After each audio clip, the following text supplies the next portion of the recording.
In a way, much to your point earlier when I heard you guys talking about how people define country music and how this is not country music and that's not country music. I think what the root stem of that really is, and again, I wouldn't dare speak for anybody outside of my genre, much less anybody, period. But I would imagine that there's something where you're trying to hold on to that way of life that really resonated with you and doing it while being subjected to the sands of time and progress. And um, it's a very dissident and uncomfortable feeling when you feel like the heart and the soul of something like in American graffiti tends to wane as the years progress, and the struggle to hold on to that, but then also finding it again in music. And I think that that is in a way why that movie was so impactful, was because it really unified the visual and audio in a harmonious manner that allowed the soundtrack to tell the story and the story to be the visual to what you would imagine the soundtrack to be of that time, of that era, the cars, and I mean, in some ways, it makes you miss a time that you never experienced.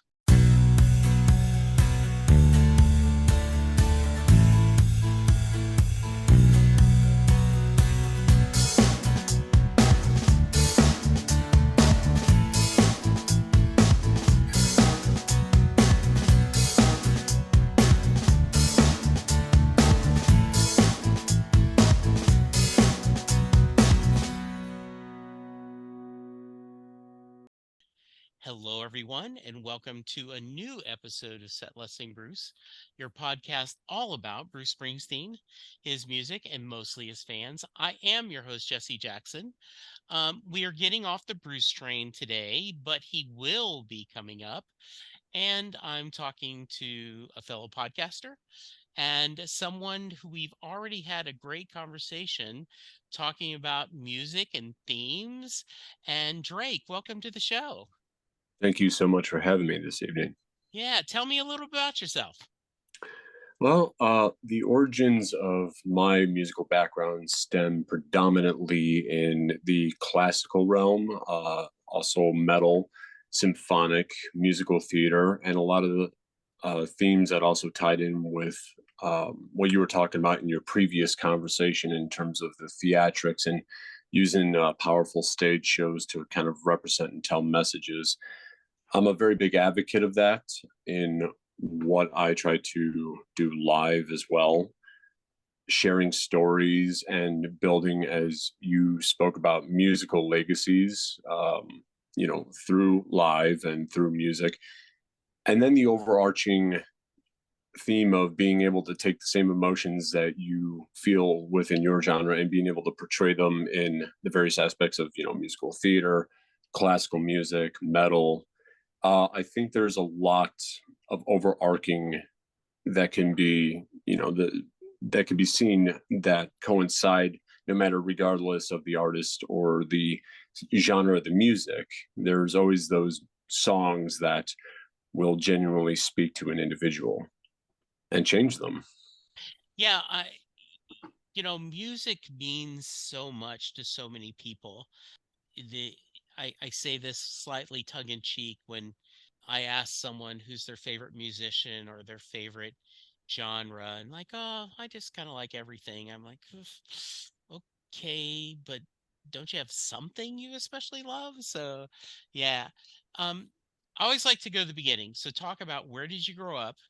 And what kind of music did your family listen to when you were a youngster? I actually grew up in a relatively small town, although I had family that also lived in Chicago proper.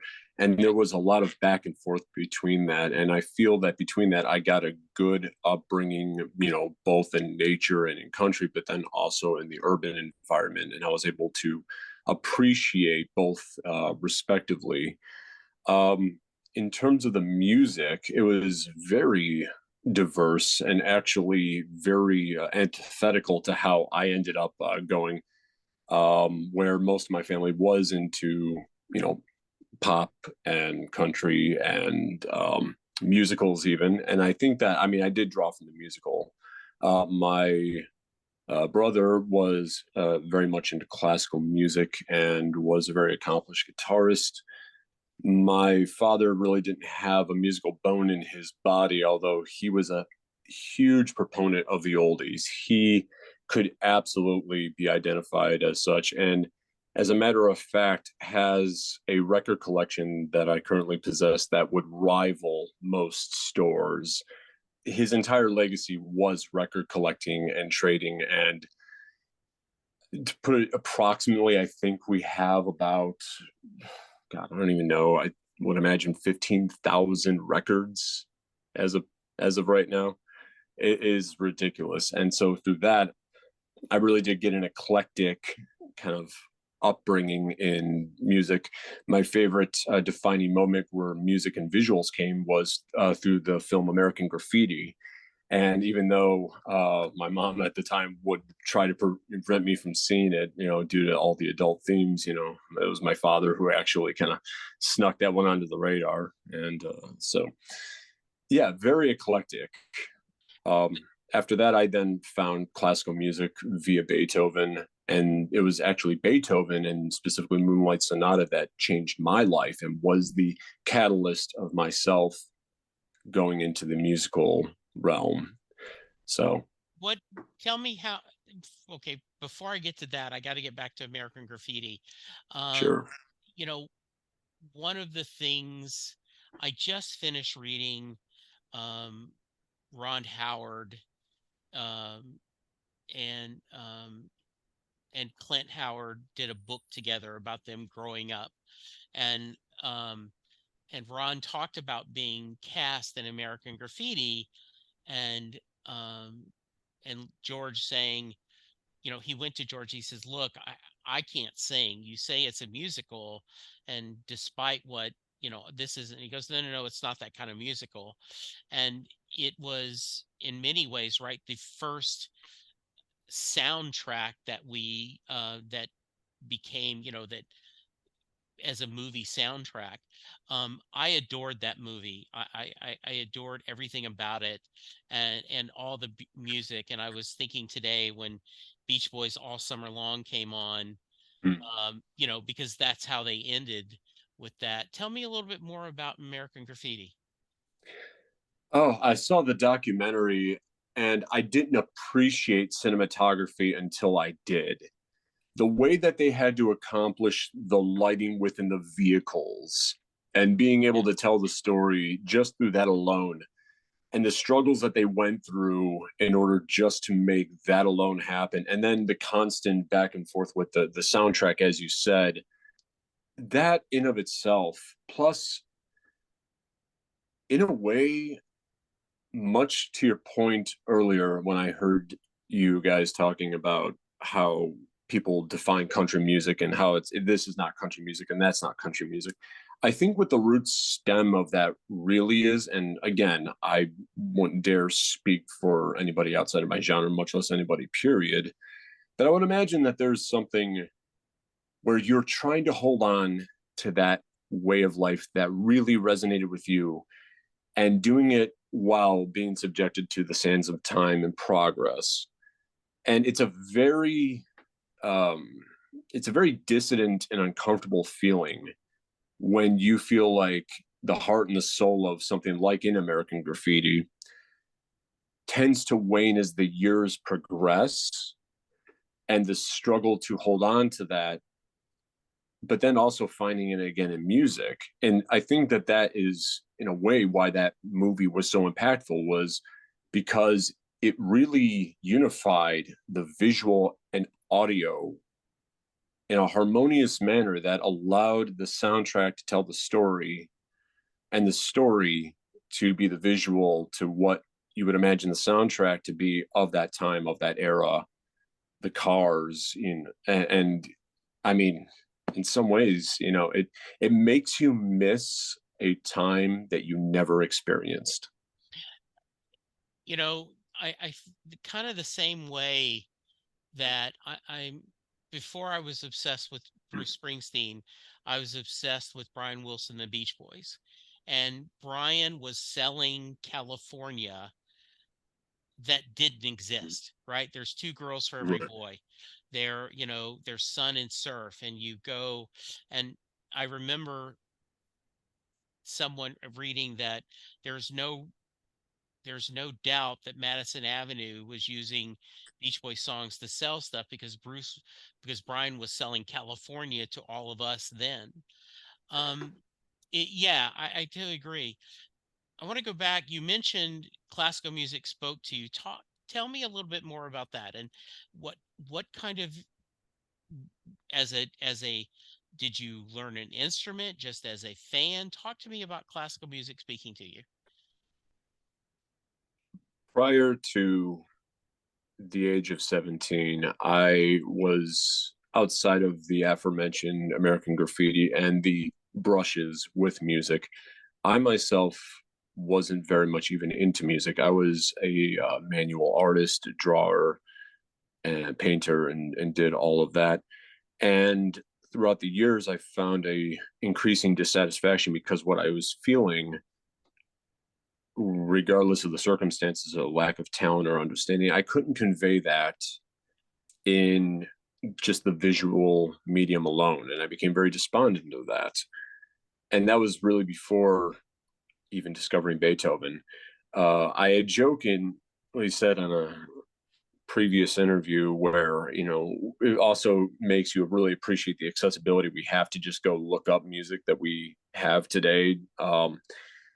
Back when I was in high school, I was suffering kind of a lot of personal tragedies. I think a lot of personal tragedies that we all could relate to. And I had passed by the musical class when they were going over musical history, and on a CD, on a radio, they played Moonlight Sonata, and it stopped me in my tracks. I never made it to the following class. And much less did I make it to the following class days after, because I repeatedly would seek out when they would be essentially playing that song and sitting by mesmerized until I was able to ask what it was about, get a copy of the sheet music, and then proceed to horrify the entire musical staff through the remainder of my high school years, as I took every lunch hour to obsessively teach myself piano, very much to the dismay of the musical teachers around me, but we had those private little areas with pianos in them. And so, yeah, it was rather horrifying, but through all things you grow. Hmm. And that was the start. That was the catalyst for me, the song that changed my life and set me on the course that I am right now. So one of the reasons you're joining us is you are part of a team that has a new project coming out, a Kickstarter. Mm-hmm. We're going to get back more into your musical journey, but I do want to let's start off. Talk a little bit about this project and share a little bit about your part of it. I have known the writer Rick Hines, who has again blossomed as a creator over the last decade. I've known him approximately since 2008, Okay. and my experiences with him were actually so impactful that they were a catalyst for me to write the first album, which was considered the Red Opera, and make this great big metal musical theater production that I have today. He was a big inspiration for doing that. And so, what really led to this was him initially deciding that he wanted to take the first album that I did and take the story and reimagine it in the realm of his realm, which is the RPG and the high fantasy and all that. So, and then taking the orchestral incarnation of my metal soundtrack, the Red Opera orchestral album, and using that as the musical background for the campaign, harmoniously merging music and fantasy and the gaming all into this one great grand experience where we really poured both of our mutual passions into it.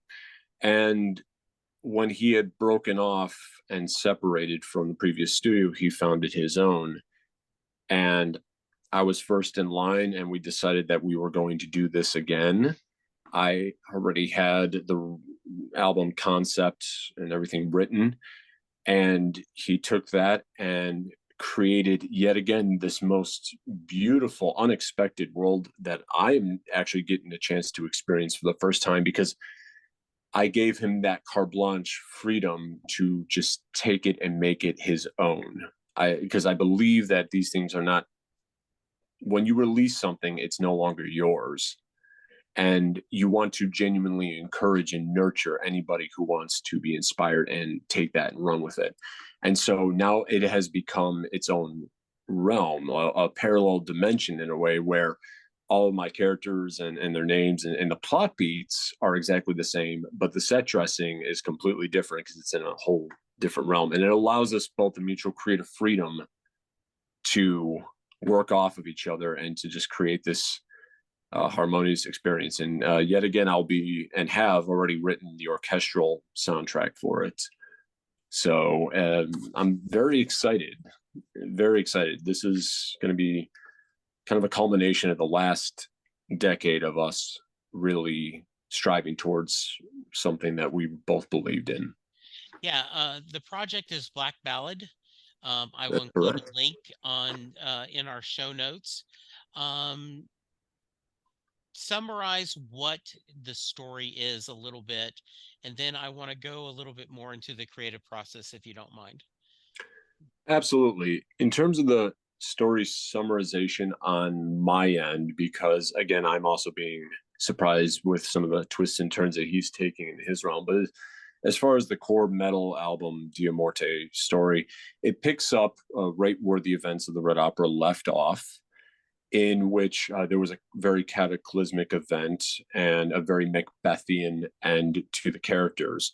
However, their rage, their scorn, their vengeance carries on into the afterlife.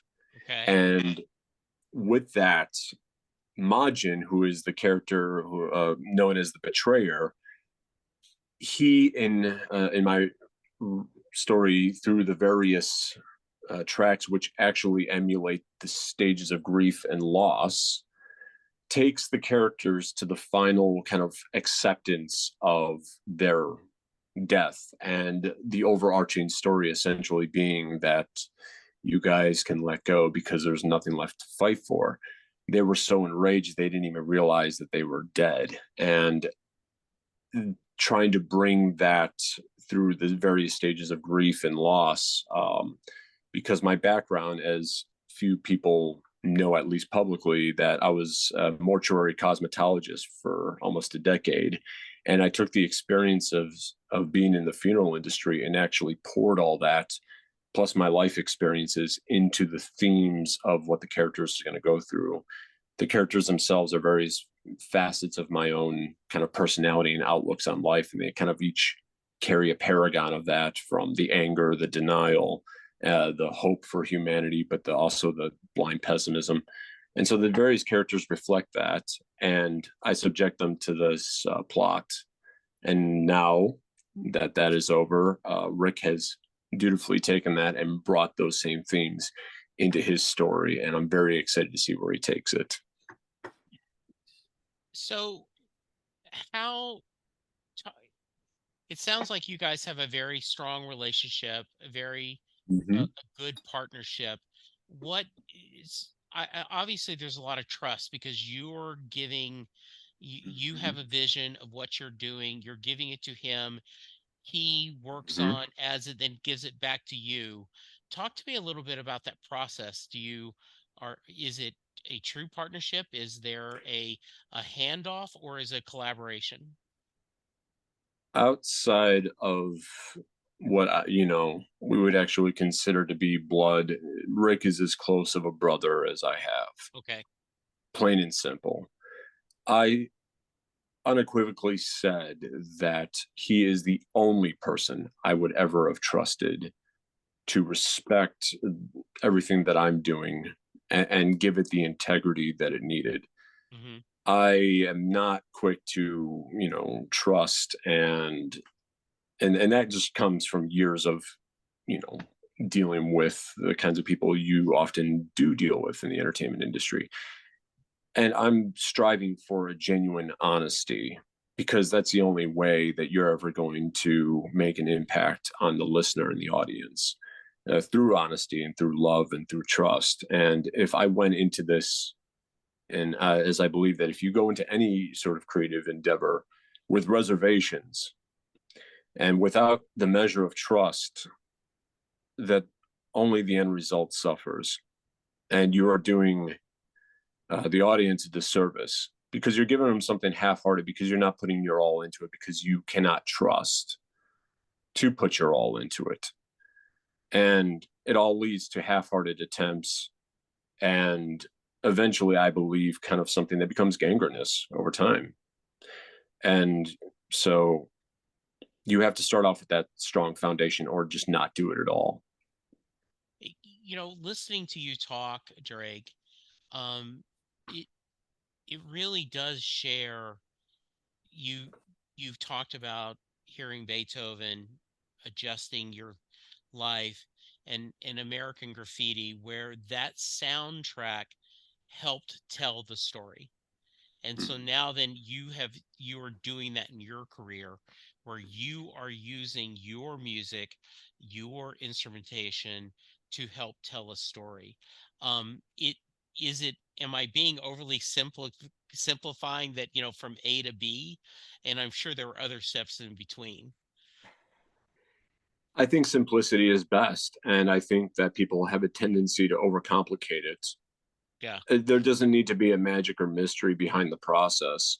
The Yeah. process is honest, and it's I wanted to share my life through the satire of a story in a setting that actually resonated with me. Even the setting of the Shadelands, where it all takes place, is a reflection of those gray autumn days that I actually grew up truly loving. And I tried to, again, paint the setting as honestly as I felt it. In the characters being, reflections of facets of my various philosophies and outlooks on life as I kind of flick from one to the other, from optimist to pessimist and everything in between. Those are again reflected in the characters. So what I, in essence, try to do, as I had mentioned, that even in, Bruce Springsteen and various rock musicians and icons, the people that genuinely are legends, share the commonality that we're trying to tell something honestly and with integrity, and it resonated. And I think that that is the reason why people end up, well, a huge contributing factor of why they are as large as they are is because there's a common thread between country music, metal, opera. And if we see those, it allows us the accessibility to appreciate, different various musics. And I do now, uh, jazz a little bit, although I, again, don't know many of the names. I'm not a names and faces person. I genuinely just seek out the modes and motifs that resonate with me. So I'm more fixated on the music than I think the people. So a couple of years ago, Ken Burns did a country music documentary.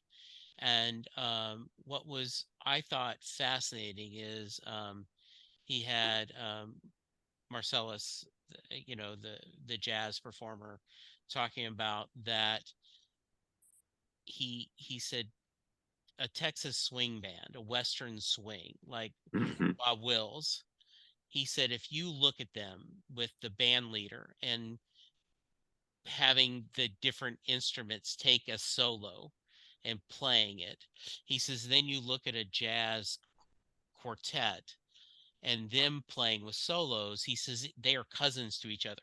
It is, Mm-hmm. they are so similar that you would not have thought that if you try to say a jazz band and a Western swing, you're like, no, there's no way they're related, but they actually are. And I thought your Mm-hmm. statement about this all interweaving together, this gumbo of music, is incredibly simple yet complex.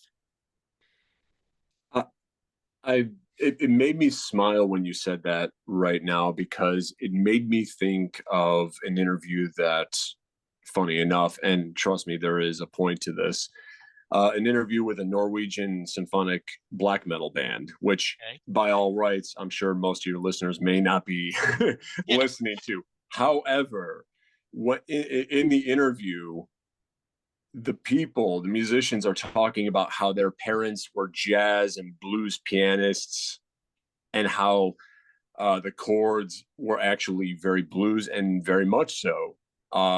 Even in black metal, the chords that are used got that bluesy feel to them on many levels, and that goes to the point of really taking a step back, and I believe, like you said, looking at the roots and paying homage to it, because it had to have started somewhere. And I think to not at least give a nod to where it all comes from, it only says that, I think in an egotistical way, that you're developing something that's original, and Yeah. it's okay to not be original, as long as you're honest with what you're doing. Yeah. Couple things. One, we had so there is a wonderful podcast called um, "The History of Rock and Roll in 500 Songs," and and he did an episode on "Stand by Me," the Benny King song, Mm-hmm. and he broke apart how many different pieces of of tributes or theft he did. Like, he borrowed this, he borrowed this, he borrowed this, he borrowed all this and put it together and made it something original, and in many ways a classic. Right, that "Stand by Me" is just a one of Mm-hmm. those songs that stand by forever, that are and um I love that. As a creative person, almost anything can be an influence, right? Mm-hmm. Talk to me a little bit about that, as you're a storyteller as well as a musician, that it influences can come from anywhere, correct? Yeah, I mean, the influence behind the Black Ballad is a very, and I'm just going to say this, it's a very visceral influence, and it comes from a very personal place, and I'm okay talking about it, but Sure. I would say to the listeners that there is going to be a lot of morbidity behind it. And again, we're talking about the Black Ballad, which I named being a funerary tone, Yeah. and all of the songs having a funerary overtone. In the actual album itself, I do have a more jazzy and bluesy song. I do actually have a classical, and I bring all those, as I did with the Red Opera, where I had a doom metal song, I had a Viking metal song, but using the overarching of symphonic. I digress. So getting into where the Black Ballad all comes from, um, a lot of it, when talking about the music was inspirational in me creating a diverse plethora of different tracks in which I tap into that and use blues chords or use classical, or bring metal into it. As far as the where the story came from, started with childhood, and that in of itself was because of the fact that I had been born late, or at least mid late, into my family's kind of generation. And so before the age of 12, I went to approximately like 9 funerals, Mm. all at the age, all at the same funeral home. And the reason I say that is because I grew up and eventually went and felt a calling to go work in said funeral home. And that's where my career started. The very next day, my stepfather passed away. And he, for all intents and purposes, was, I guess we would say morbidly jokingly, my first customer. Hmm. I also lived at the funeral home because I was on call. They had condominiums that were underneath it. So I worked, lived, and experienced death on a constant basis and wrote the majority of the Black Ballads while I was still working there. I couldn't really take the scheduling anymore, but the themes of and the knowledge and the wisdom that I got from all of that experience, and also the fact that uh, almost all of my family has already actually passed away from various cancers and ailments. All of that was bled into the album, and I am essentially telling and retelling the entire experience, just like with the Red Opera was its own experience. I'm retelling that, and also in a way going and wanting to bring in those steps of grief and loss is just a way to kind of construct it as well and give an overarching theme to it all. So between all that and then finalizing with the acceptance, it allows me in a way, I think, to kind of close the chapter on this aspect of my life, which has been running for the last decade almost. And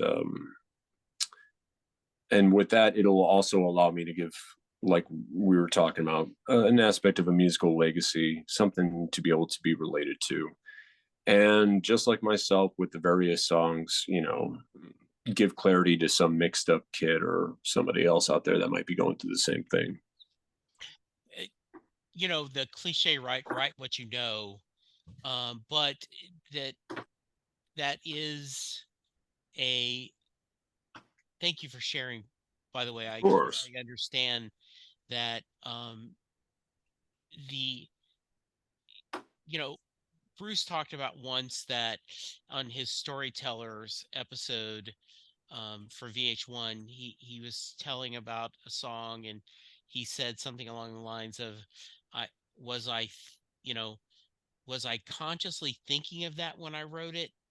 Maybe. Was I, was I plotting this out? Maybe. Was I feeling it? Absolutely." Mm-hmm. And I think that really does have that right where you can share that. And I think one of the things that I love about music so much is the the ability to heal and to bring together Mm-hmm. um that and this shared experience is just something pretty special. And I think that's wonderful how you've taken that and kind of moved it through to tell your stories and to deal in your own way with your life experiences, your grief. I think more so I'm hoping that instead of and I do want to emphasize, I really strive to be devoid of having anything be made about me. Right. Ironically, even though I'm writing it, satirically about myself, but that Yeah. is not the point. Yeah. I'm far from the only individual that ever went through this, and it's more, if I were to give any message through the lyrics and through the songs and the construction of it all, it is to bring that acceptance, I think, to the listener that, number one, it's okay. It's okay to let go and to live your life and to accept things, Hmm. and to come to those realities, which I actually felt was very liberating to me when I did kind of accept my own mortality. And actually, really, it lit a fire under me to do even more, because when you realize the preciousness and the finite of life and the fragility of it. Um, so those are some of the things I hope to share. And again, I feel that it's wonderful that I get to take part in something that transcends, again, genres, where these stories have been retold. Much like Rick, he himself is telling this story in a different area. The story's probably in some ways been told, countless times through operas and through classical music, and I see myself as someone who is not the originator of it, but just grateful to be a part of it.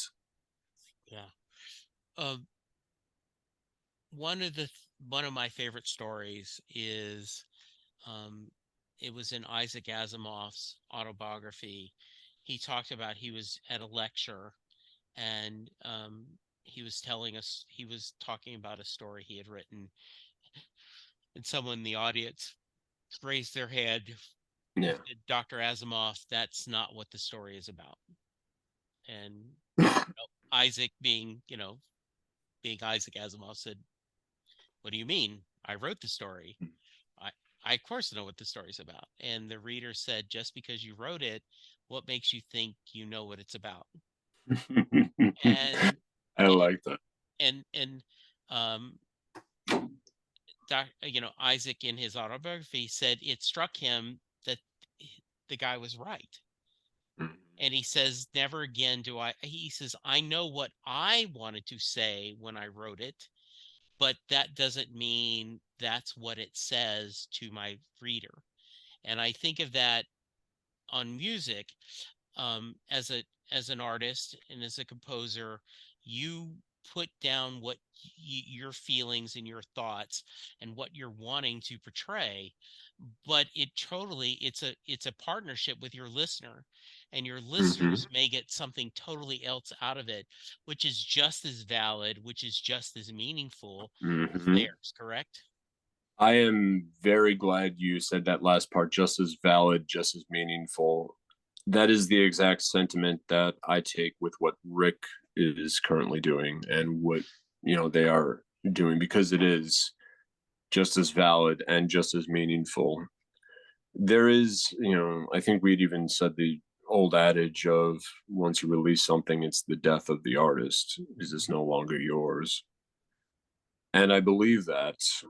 I think that there's a two prong to creating a piece of art or just creating in general, specifically, art, music, and the creative. You have to first create something of such exceptional quality that it is palatable and appetizing, at least to your intended audience. The second is that it has to be effectively communicated. One of the criticisms that I got, which was an unfortunate byproduct, was the first album started out as this 400-page unreleased novel that I then turned into lyrics, added the music, etc. But it left a lot on the cutting room floor. I had people that enjoyed it but did not fully understand it. And that, I feel, is a failure on my part that I hope to rectify, always moving forward.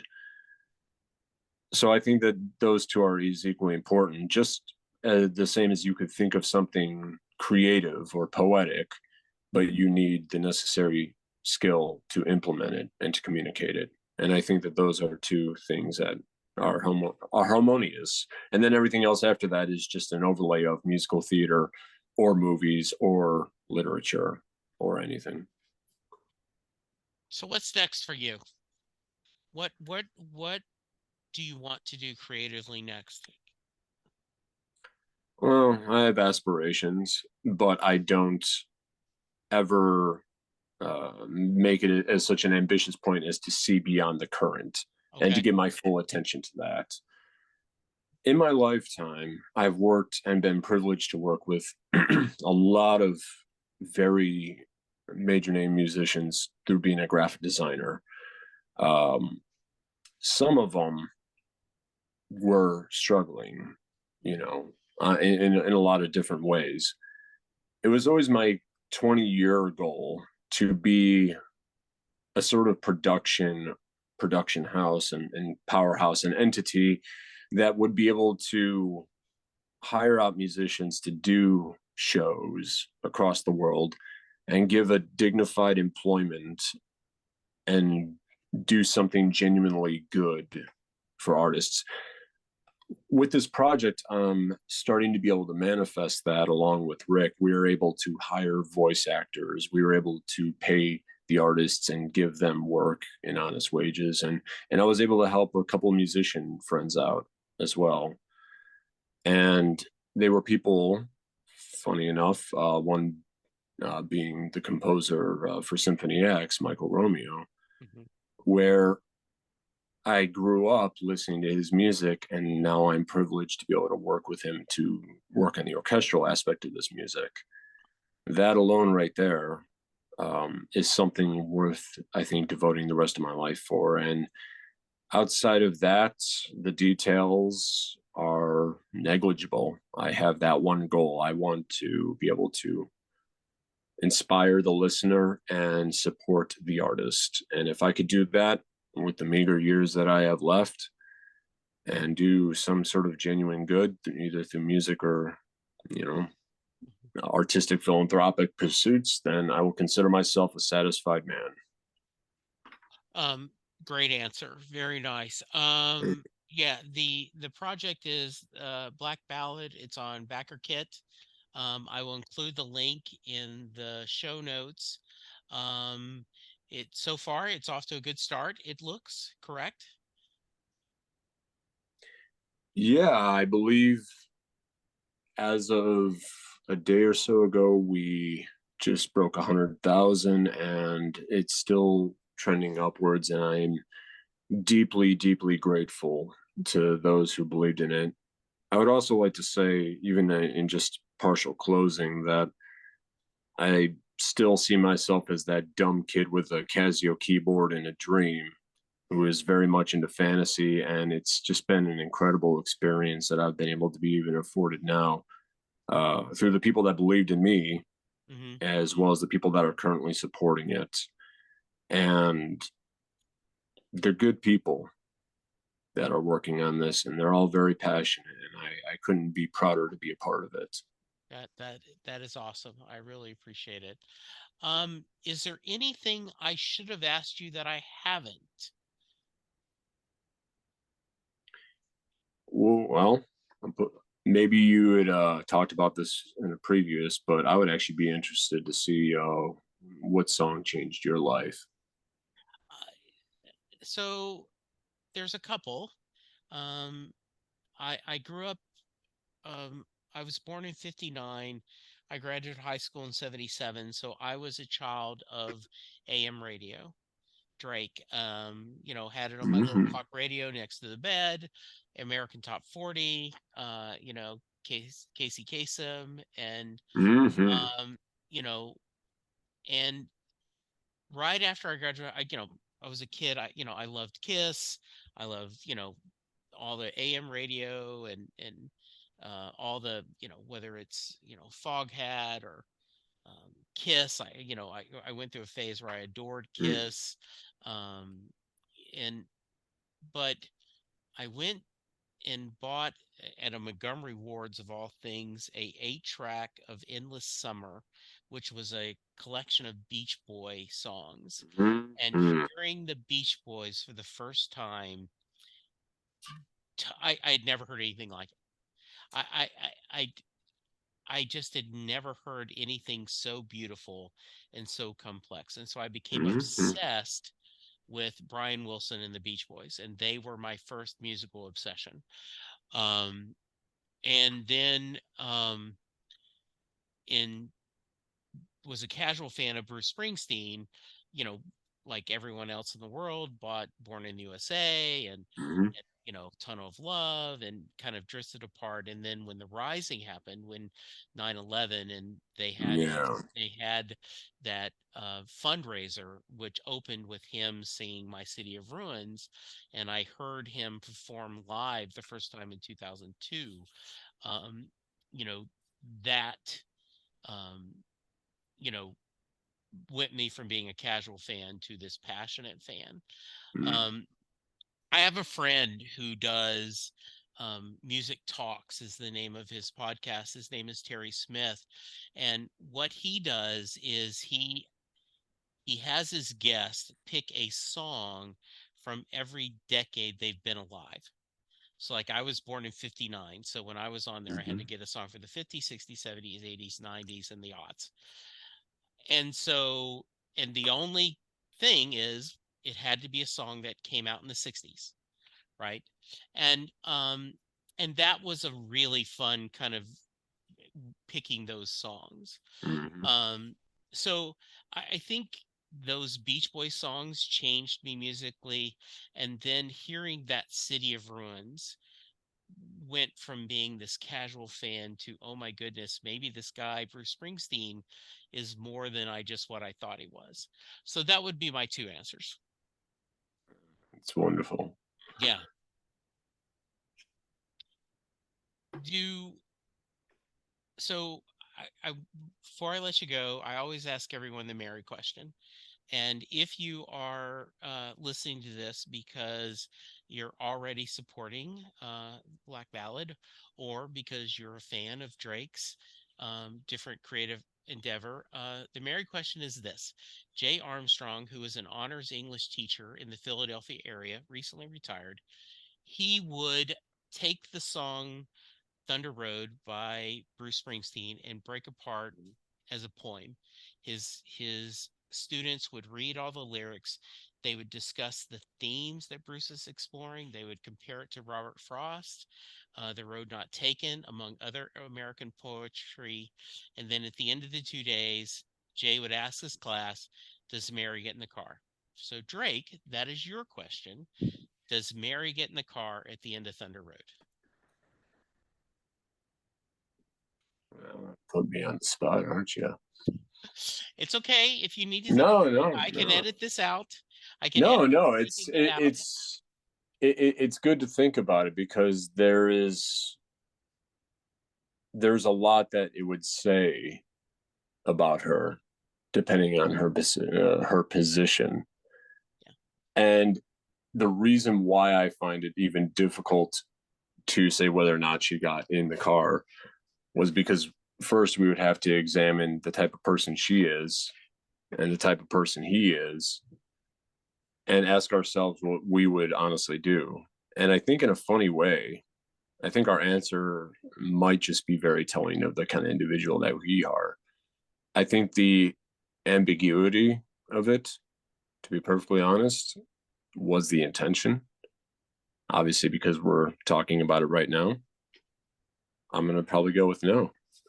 Only because I cannot presume on somebody's personality and who they are as an individual. And I'm I going to go with the chivalrous self-respect. so by the way, the answer I have had two or three people say, and in fact, Brian Kupperman, one of the co-creators of Billions, said we don't know, and that's the purpose of the song. Wonderful.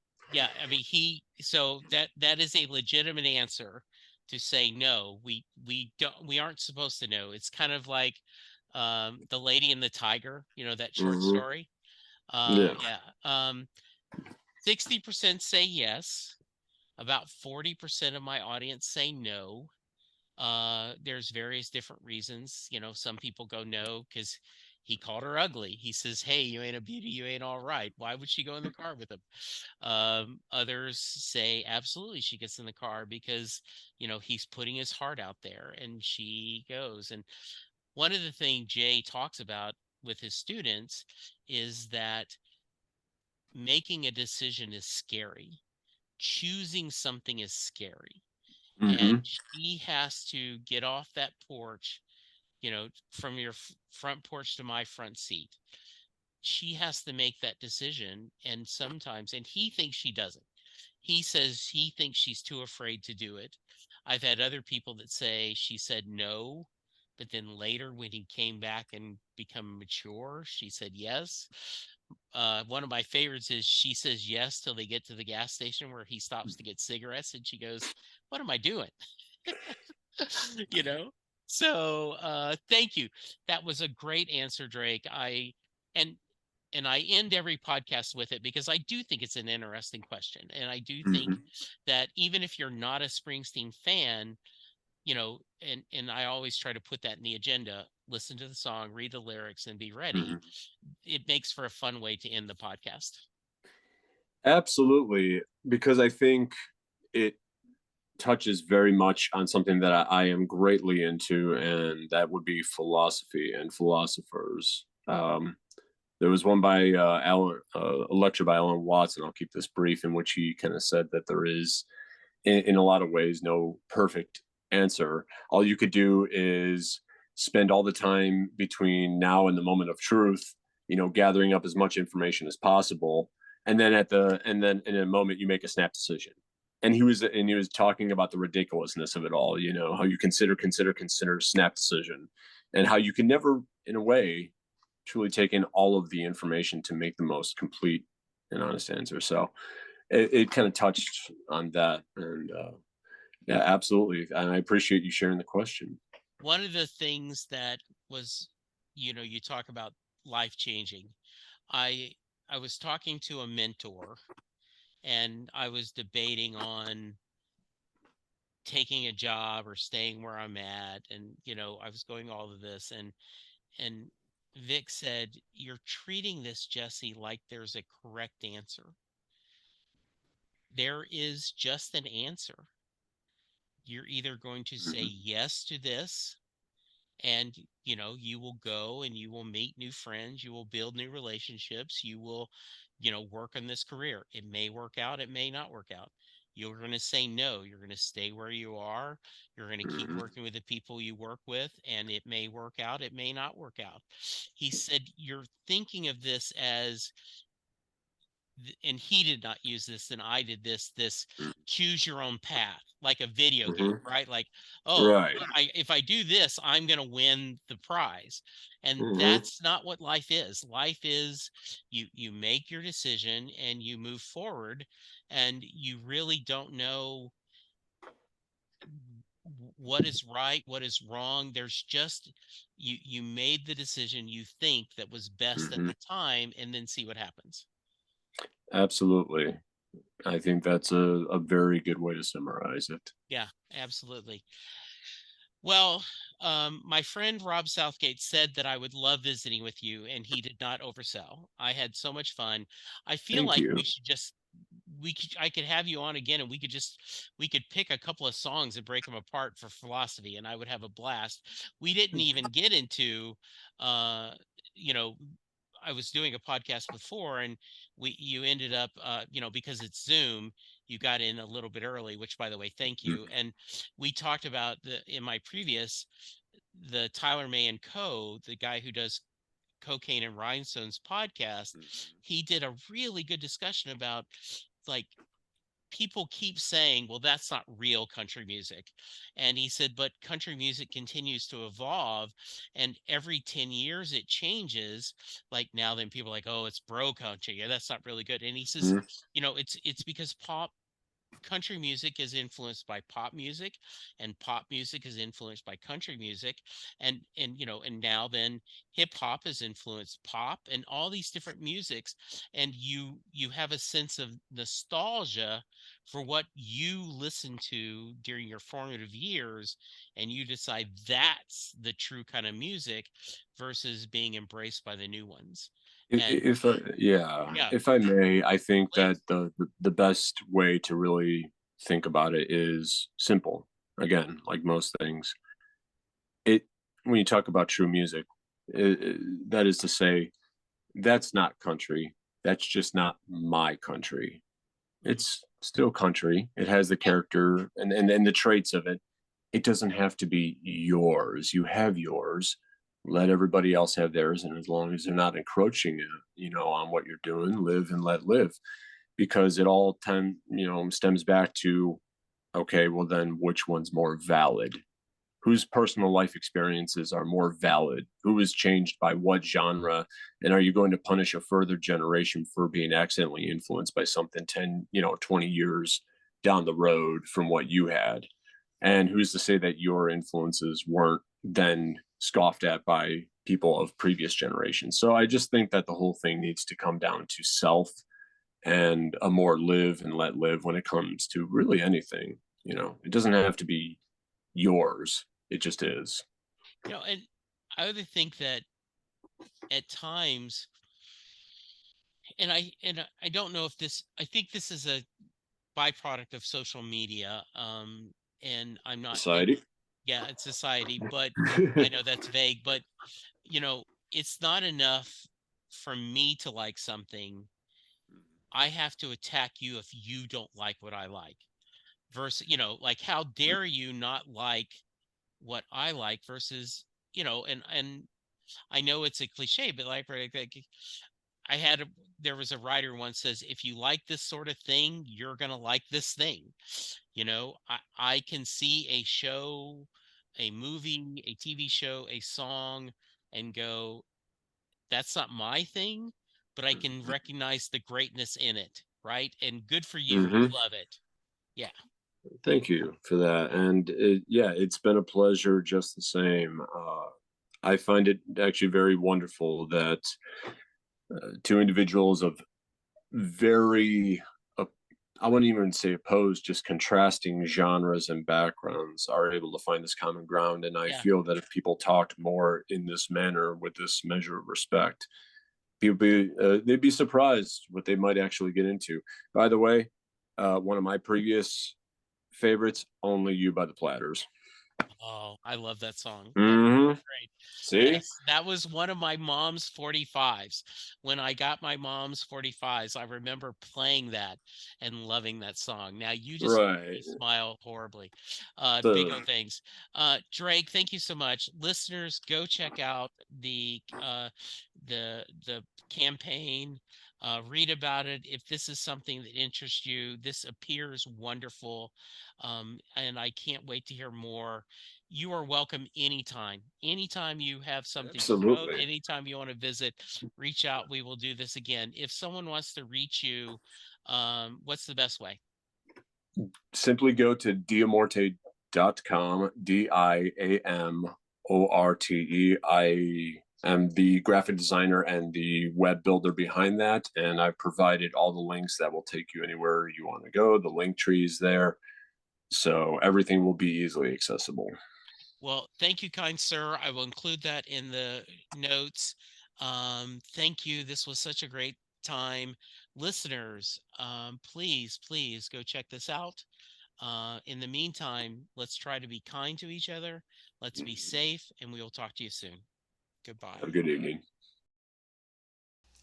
There we go, another episode. I'm about to go through a couple of things where you can reach me and give me feedback. So if you want to skip this, I understand. But I do hope you check it out every once in a while. I'm available on Twitter at Jesse Jackson DFW. The show is available at setlistingbruce. You can send me an email, setlistingbruce@gmail.com. You can send me a voicemail at 469-249-2442. I am currently doing a few other podcasts. Perfectly Good Podcast, John Hyatt from A to Z, where Sylvan Groth and I discuss every John Hyatt song in alphabetical order. My Babylon 5 podcast is Last Best Hope for Conversation, where Lou, Karen, and I discuss every episode of Babylon 5 in chronological order. I still am doing Next Stop Everywhere, the Doctor Who podcast with my brother in time, Charles Skaggs. And then finally, How Many Podcasts, the only podcast on the internet that counts, where my buddies and I discuss pop culture. You can go to our Patreon page and support the podcast for as little as $1 a month. You can go to our Facebook page, like, and please, please go to iTunes or wherever you get your podcast and leave a 5-star rating and review for all of the podcasts that I'm doing. It's okay if you don't listen to them, but if you subscribe and rate, it really will make my day better. Thank you, and I will talk to you soon.